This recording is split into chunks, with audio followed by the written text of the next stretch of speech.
Well, the Colorado Rockies unfortunately reverted back to form as they are shut out at home. I believe, 11th time they have been shut out this season, which is the second most in Major League Baseball behind only the Chicago White Sox. So the Rockies unable to capitalize, unable to ride the momentum of Monday night's walk-off victory against the Boston Red Sox, and they end up losing tonight's ball game in scoreless fashion, 6-0, as the Boston Red Sox absolutely smoke the Colorado Rockies at home. We'll break it all down on tonight's episode of your Locked On Rockies postcast. Let's get into it, folks.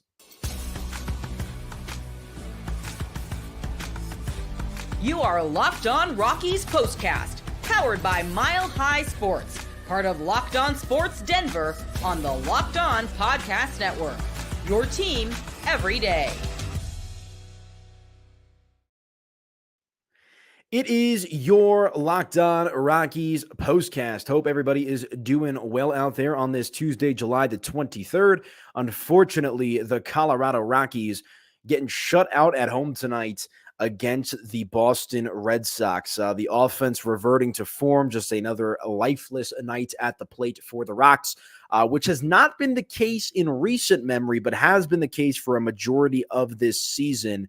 And that is absolutely unfortunate, as the Rockies don't put up much of a fight in this one, but still have an opportunity to at least salvage a series victory in tomorrow's series finale against the Boston Red Sox. But looking forward to getting into tonight's game. And tonight's episode of your Locked On Rockies postcast is presented to you by our friends over at Booking.com. Booking.yeah, the right stay can make you a fan of any city, even your rivals. Check out Booking.com for your stay today. And I also want to start out with a bit of an apology on my end. I was half asleep. I felt like I was dozing off. It was a work day. It was a Monday last night as I was doing the Locked On Rockies postcast. And I personally felt bad about my performance. And I don't know if anybody cares or anything like that, but I'm not even lying to you guys. I got off the show last night and I ended up listening to it a little bit, and I was up for like 45 minutes before I could even officially go to bed because I was so frustrated with my energy levels in last night's show. So apologies, a rare off night for me last night, which is unfortunate because you, the fans, deserve better, especially when the Rockies win in walk-off fashion. And, of course, now I have the energy tonight. I'm locked in and ready to go, and the Rockies lose 6-0. So I just wanted to start out the show with that because I really do try to bring the energy and bring real informative conversation. And I'm not saying I didn't do that last night, but, I just, like I said, I did some soul searching and I was like, you know what, I could be better. So we'll do our best here tonight. But appreciate you guys as always for tuning into the program, and make sure to subscribe to the Locked On Sports Denver YouTube channel, so that way you never miss an episode of your Locked On Rockies postcast. We'll have episodes after just about each and every game the rest of the way this Major League Baseball season. And not a lot of positivity to talk about tonight on the Rockies front. We mentioned it. They're shut out 6-0. It's not like you're losing 1-0, 2-0, 3-0. I mean, the Boston Red Sox came into Coors Field tonight, and which is interesting to me. The fact that the Red Sox looked as good as they did. And look, I know the Red Sox are a much better ball club than the Colorado Rockies. But at the end of the day, I had mentioned it on Sunday, the Sunday episode of the postcast. I mentioned it last night as the Rockies won the game. A little bit of a scheduling advantage for the Rockies starting at home after the All-Star break.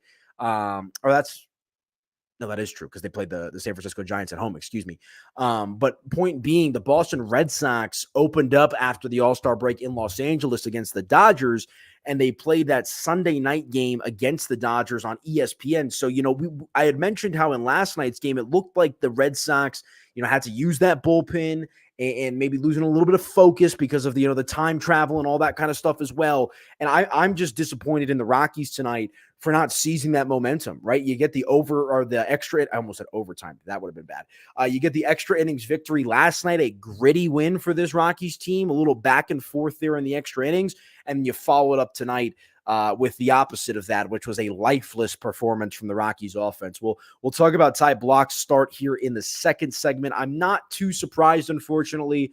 by how he fared on the mound today. It had been quite a while since we saw him on the bump, but let's get into the offense here tonight because there really isn't a ton to talk about, but I do think that is the main takeaway. As I mentioned, the Rockies have been shut out double-digit times this season, which is obviously not a recipe for success. And I heard on the TV broadcast, I believe the Rockies have only been shut out double-digit times in a season 2 other times. I believe one being 1995 and the other being 2008, if memory serves me correctly. And bad games are going to happen, especially when you're kind of a little bit of a discombobulated organization, a discombobulated team like the Colorado Rockies. And, it's just frustrating, like I said, when you feel like you have a team. I don't want to say that they had the Red Sox on their heels, but I do think the Rockies being at home, this was their 5th consecutive game at home after a couple of days off for the All-Star break. I just felt like this was a really good opportunity for Colorado to try to put their best foot forward and secure yet another series victory, which they can still do tomorrow. Let's not get it twisted. But Boston tonight was just the better team in every facet of the ball game. And, with the Rockies offense tonight, just not a lot cooking. Charlie Blackmon led the way with a couple of base hits, but it was pretty much crickets beyond that. 6 total hits and 31 plate appearances for the Rockies tonight. Ezequiel Tovar staying hot. He had a base hit tonight. Brendan Rodgers had a base hit tonight. But Brenton Doyle, first time in a while, I feel like Brenton Doyle has not been productive at the plate. And if anyone's going to get a pass, it is Brenton Doyle because he's hitting close to 500 in the month of July. So, he's certainly done his part so far this month. Brenton Doyle's allowed to have an off night, but it's a shame because it feels like if Brenton Doyle and Ezequiel Tovar aren't locked in, obviously you're going to get the contributions from some of these other guys like Stallings and Cave and Michael Toglia, who's been hot as of late as well. But we all know that the Rockies offense, guys like Brenton Doyle and Ezequiel Tovar set the tone. And like I said, Tovar had a base hit tonight. But Brenton Doyle 0 for tonight, and I believe they both, let's see here. Doyle didn't strike out, so I guess that's good in 4 plate appearances. Tovar only punched out 1 time. But really the middle of the Rockies lineup just not doing much for them. 1, 2, 3, Blackmon, Tovar, Rodgers all recording at least 1 hit. With Blackmon, of course, getting a pair of hits, but then, the 4, 5, 6 hitters just really doing nothing for the Rockies today. Brenton Doyle, as we mentioned, 0 for 4. Oh, Chris Bryant's back, and he made the final out of the game, which feels a little poetic, if I'm being honest with you, with just how things have gone with Chris Bryant. He was 0 for 3 today, did draw a walk, but did punch out 2 times and eventually grounded out to third base to end the game. He's hitting 180 with an OPS of .575. I mean, it's just, look, I don't want to overreact to Chris Bryant after 1 game, man, but the Rockies are going to have to play him with as much money as he's making. But at the end of the day, I feel like I talked about this early on. I mean, man, dude, Chris Bryant's probably only been in the game for 3 or 4 of these postcasts that I've been doing them for the couple of months I've been doing them now that I think about it. And like I said, they're going to have to play him because of the contract. They're going to have to play him just because of who he has been in his career with the Cubs and the Giants, of course. But unfortunately for the Rockies, this has got to be the worst current contract in Major League Baseball. I mean, I've put the Chris Bryant contract up there, with the Anthony Rendon contract with the Angels, which we all know is awful. Jason Bay with my Mets back in the day, that was awful. There's been a handful, Chris Davis with the Baltimore Orioles, which was awful. But at least Chris Davis was a homegrown guy with Baltimore. He'd been there for a while. For the Rocky fan, look, man, I don't want to say that I feel bad for Chris Bryant because you're getting paid $1 gazillion to be bad at a game right now. But I'm sure he's frustrated. I do feel a little bit bad for him. When you're struggling this much, and not that there's a ton of expectation from the organization, but when you're worse than the other worst player on the Rockies, right? I mean, like Sam Hilliard might be a better option in the lineup on a night in, night out basis right now than Chris Bryant. Mentally, that has got to be a tough thing. And I feel like for KB too, man, it's probably all just compounding for him at this point. He's never been able to find his stride here with the Rockies. And unfortunately, Chris Bryant, a guy who just 3 or 4 years ago, was considered to be a household name in Major League Baseball, a beloved member of the Chicago Cubs organization, the face of the franchise alongside guys like Anthony Rizzo that helped end that 100+ year curse in Chicago. Now Chris Bryant, while he'll always be immortalized in Cubs history, in the modern era, 2024 of Major League Baseball, Chris Bryant is basically irrelevant. He's a little bit of a laughing stock right now. And like I said, I do feel a little bad for the guy because it doesn't matter how much money you're making. It doesn't matter what you've done in the past. Like when you're a professional ball player and you're struggling as much as he is, man, it has got to just be tough on the mental side of things. Trying to work your way back and all that kind of stuff. So Chris Bryant tonight, no good.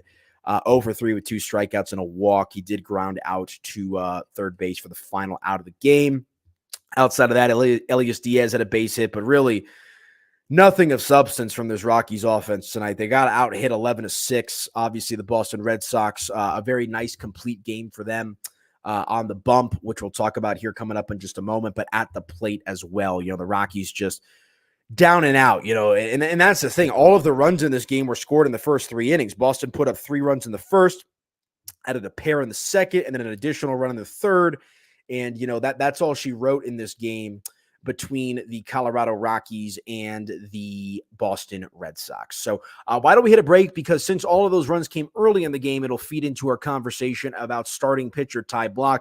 He was rough tonight and unfortunate for the Rockies, but they lose this one 6-0. Stick with us. We'll be right back here in just a moment on your Locked On Rockies postcast, talking about all things Colorado Rockies as they lose tonight 6-0 to the Boston Red Sox. Stick with us, folks.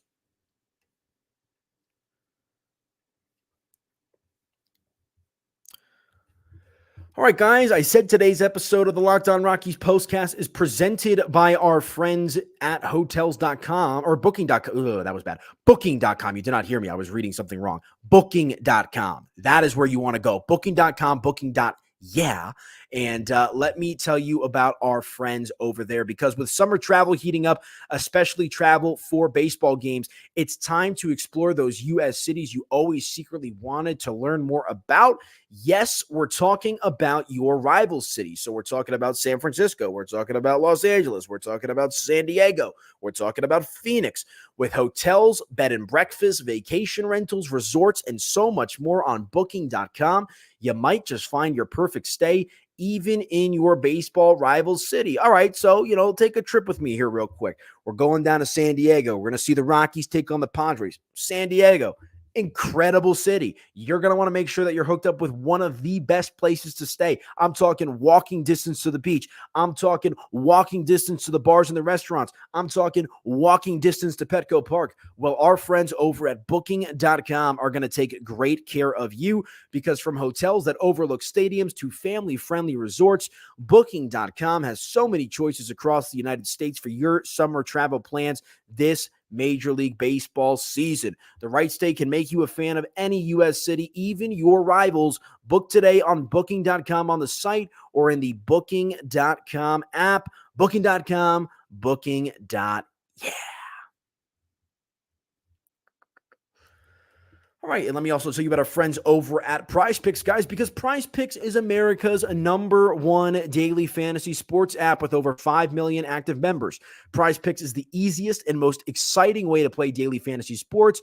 Unlike other apps, on Prize Picks, it's just you against the numbers. All you do is pick more or less on 2 to 6 player stat projections and watch the winnings roll in, guys. Get in on the daily action with your friends and become part of the Prize Picks community today. And now you can win up to 100 times your money on Prize Picks with as little as 4 correct picks. You can turn $10 into $1,000. Get in on the excitement and win up to 100 times your cash this with the summer games on Prize Picks. With Prize Picks, you can turn $10 into $1,000 while watching Team USA rack up the gold medals this summer. You can make a Prize Picks lineup of players across basketball, soccer, tennis, golf, and more in as little as 60 seconds. Just pick more or less on 2 to 6 player stats projections, and you are locked in. If you're looking for promotions, Prize Picks has got you covered each and every week, from lowering select player stats projections on Tuesdays to help your lineup hit, or getting your entry fees back if you have a losing lineup on Fridays.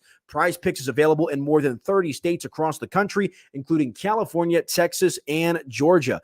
Download the Prize Picks app today and use code LOCKEDONMLB for a first deposit match of up to $100. That's code LOCKEDONMLB on Prize Picks for a deposit match of up to $100. Pick more, pick less. It is that easy with our friends over at Prize Picks. Download the Prize Picks app today and use code LOCKEDONMLB for a first deposit match of up to $100.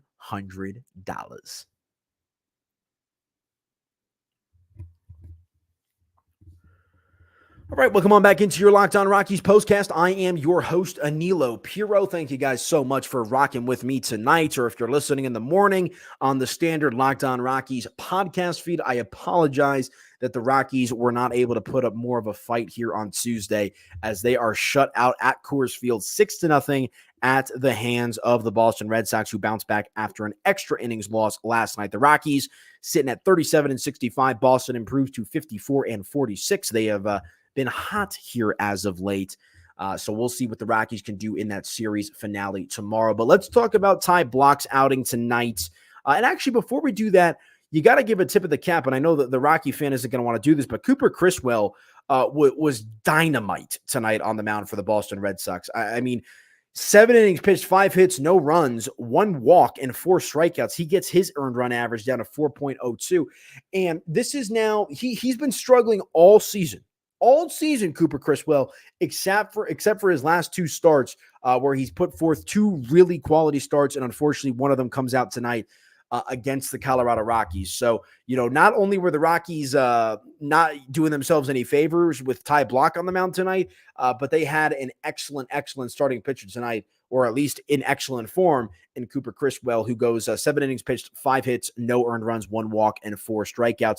And the win in this game for the Boston Red Sox as well is they only needed to use an additional 2 pitchers in this game. I believe they used 5 or 6 pitchers in last night's extra innings affair after playing in that late game in Los Angeles, a taxing series against the Dodgers. So Boston, like I said, the Rockies just kind of helping them out there by the offense being rather lifeless. And one thing on Cooper Criswell, I caught the beginning portion of the Rockies postgame show as I was finishing up some of my notes and putting together the graphics and all the stuff here for the Locked On Rockies postcast.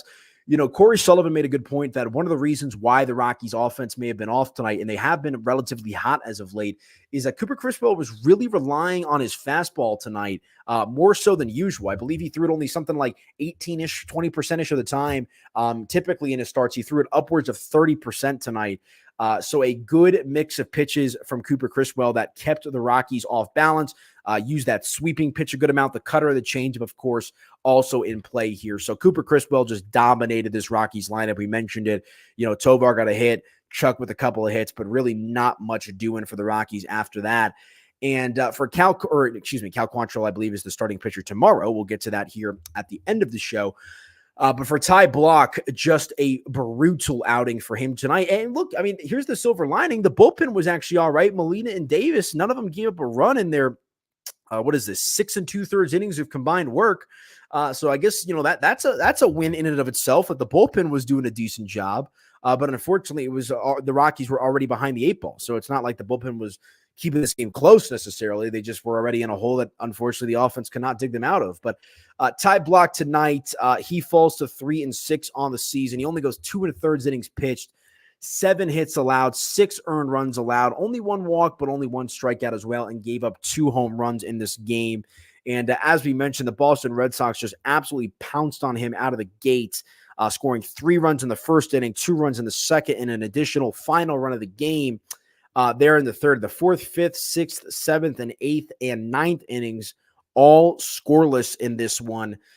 So, kind of a funky game, a lame game, as I saw my guy Paul Holden tweet out earlier today. It was kind of a lame game. Not a lot of action in the later portions. It was kind of a race to the finish, it seemed like, as neither one of these offenses wanted to do much after we got to the middle portion of the ball game. But looking at the breakdown here tonight, for Ty Blach, I mean, the game just started out in really bad shape. He hit Jarren Duran to start the game.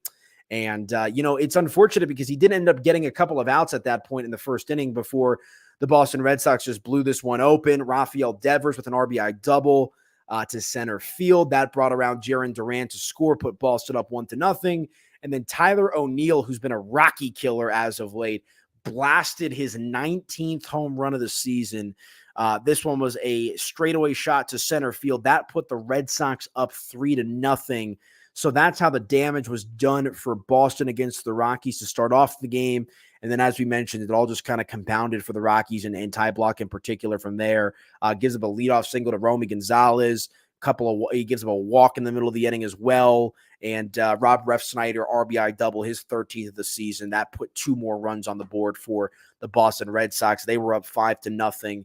And then there in the third inning, the Boston Red Sox, Tyler O'Neill, once again, 2 home run game for Tyler O'Neill, his 20th home run of the season, a solo shot this time to left field instead of center field, put the Boston Red Sox up 6-0, and they did not look back. And look, Ty Blach, when I first started doing the postcast, he was one of the more reliable guys in the bullpen or in the rotation for the Rockies, was bounced to the bullpen after Kyle Freeland came back from the injured list. And the only reason that Ty Blach was starting tonight is, of course, this should have been German Marquez on the mound tonight for the Rocks, but he is back, unfortunately, on the shelf with, I believe, right elbow tightness or something going on with his right elbow with Mr. German Marquez.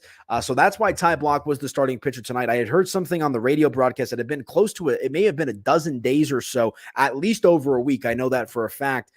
Since the last time that Ty Blach had seen Major League Baseball action. So a little bit of rust. And it's unfortunate because, like I said, for a minute there in May, in the early portion of June, Ty Blach was actually all right. He I don't want to say he was great, but he was serviceable. Had some quality starts mixed in there. But it's just been all rough for him since he was moved back to the bullpen. And here in recent memory, July's been a rough month for the Rockies and Ty Blach in particular. And again, 2 1/3 innings pitched, 7 hits, 6 earned runs tonight, a walk and a strikeout. Gives up the 2 home runs as well to Tyler O'Neill. So he's not even able to complete the third inning. And that's all she wrote here for Ty Blach. So we'll see what the Rockies can do moving forward. But, unfortunately, like I mentioned, they were kind of if you're a regular listener to the postcast, I say this all the time. You got to keep these games within striking distance. It's when you put yourself in these 5-0, 6-0 holes, even if it's early, right? Even if it's only in the third inning and you still got 6 innings to play. It's just so hard to crawl out of those holes if you're the Rockies, right? If you're down 2-0, if you're down 3 runs, right? Even 4 runs to an extent, you feel a little bit more confident in your ability to fight back and try to claw back and make this game competitive. And I just can't help but feel like when you're down 6-0 early and your offense is already kind of a little up and down, that, you kind of turtle. And unfortunately for the Rockies tonight, just not a lot working for them on the mound and at the batter's box. Although, like I said, the bullpen actually was all right tonight for the Rockies. Did not give up a run, which I'm a little surprised at. So that's the silver lining in tonight's ball game. But all right, let's hit a break. When we come back, man, this show is flying by. Crazy how fast these shows go sometime. All right, let's hit a quick break. When we come back, we'll put a bow on the show. Couple of thoughts from this game. And we will also take a look ahead to tomorrow's matchup between the Rockies and the Red Sox. One of these teams has to win the series. Hopefully, it is the Colorado Rockies. So stick with us. We'll be back here in just a moment on your Locked On Rockies postcast, talking all things Rocks after they lose tonight to the Boston Red Sox 6-0.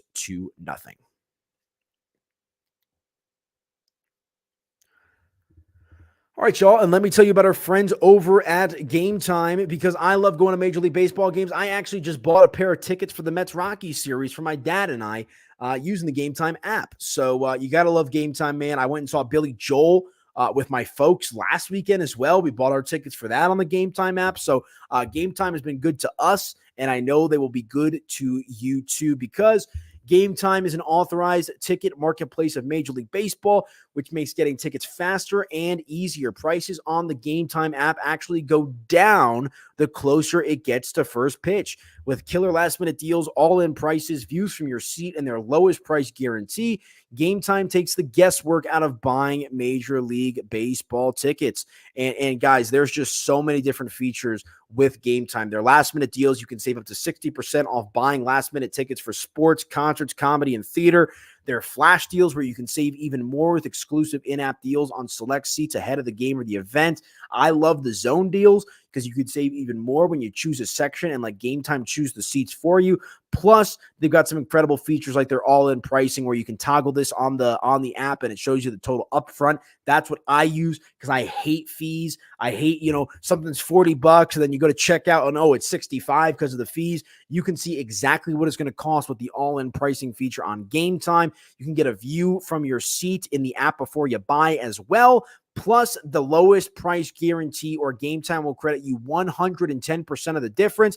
And Game Time's ticket coverage is the most flexible customer service policy in the ticketing industry. Take the guesswork out of buying Major League Baseball tickets with Game Time. Download the Game Time app today, create an account, and use code LOCKEDONMLB for $20 off your first purchase. Terms, they do apply. Again, create an account and redeem with code LOCKEDONMLB for $20 off. Download Game Time today. Last minute tickets, lowest prices guaranteed.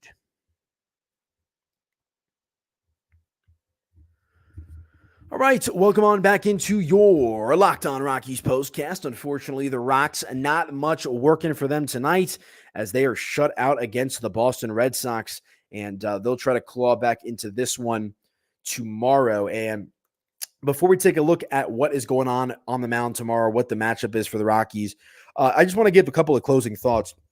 Scary moment there for Rafi Devers diving for a ball. Looked like he was hurt there for a minute.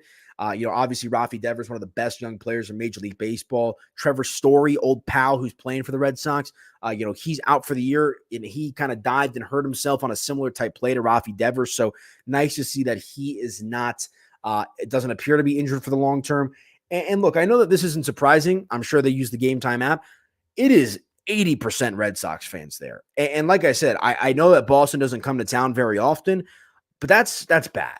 And I'm not saying the Rocky fans should be lining up to get tickets to these games and whatnot, but if you ever wonder why the Rockies are the way that they are, it's because they continue to draw hand over fist, regardless, of the standing of the team. And that's because obviously Denver's a very transient city. You got people from Boston, you got people from New York, you got people from Chicago, Los Angeles, all these other places, right? And Coors Field is an incredible ballpark, but people always are like, well, why aren't the Rockies in it better? I remember when the Mets fans, essentially boycotted the Wilpons there for a minute and hit them where it hurt.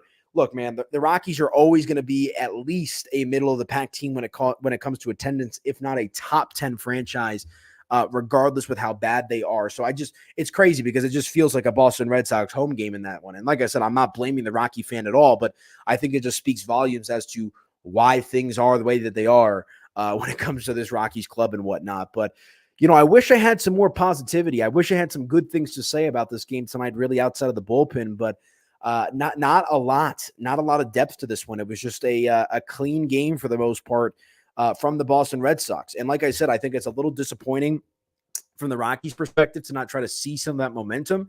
They've actually been pretty good coming out of the All-Star break. They took 2 or 3 against San Francisco. They still have an opportunity to take 2 or 3 against Boston in this series, but a win tonight, coming off the heels of that extra innings victory yesterday, that would have made you feel pretty good about the second half of this season. And what do I always say on the show? It's not about winning every game. It's not about winning every series. It's looking the part, looking competent, playing close to 500 ball, because I'm on record saying I think the Rockies are obviously they're a bottom 3 team in Major League Baseball. It's the Rockies, the White Sox, and the Marlins. But if you want to try to get out of that realm, you got to figure something out.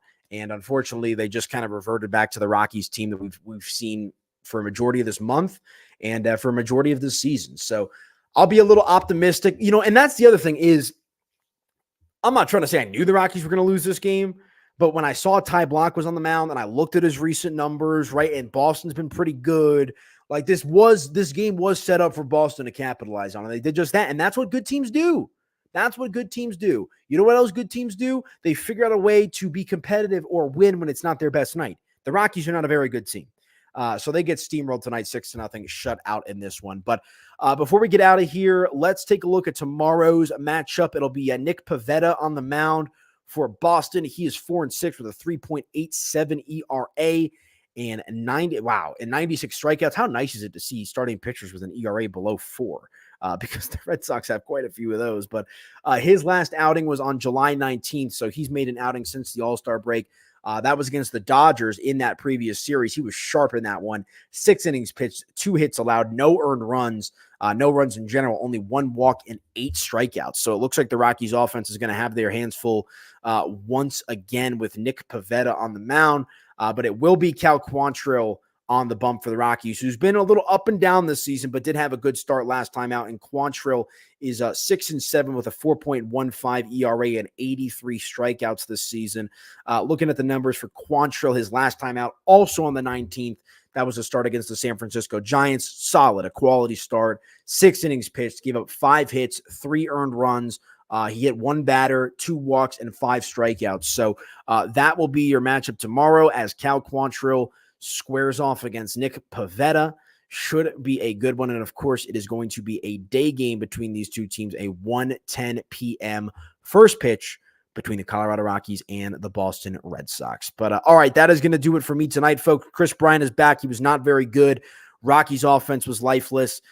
Ty Block was not very good, but the silver lining, the bullpen was aight, as I like to say. They were aight. They didn't give up any runs. Serviceable. Did their job. So shout out to the bullpen. Tip of the cap to them. But that is going to do it for me tonight, folks. Make sure to subscribe to the Locked On Sports or Locked On Sports Denver YouTube channel, tongue twister there, and follow me on social media as well at Media by AP. All right, enjoy the rest of your night, folks. We'll talk to you guys tomorrow, hopefully after a Rockies series victory, 1:10 p.m. first pitch. Nick Pivetta, Cal Quantrill should be a good one. Talk to you then.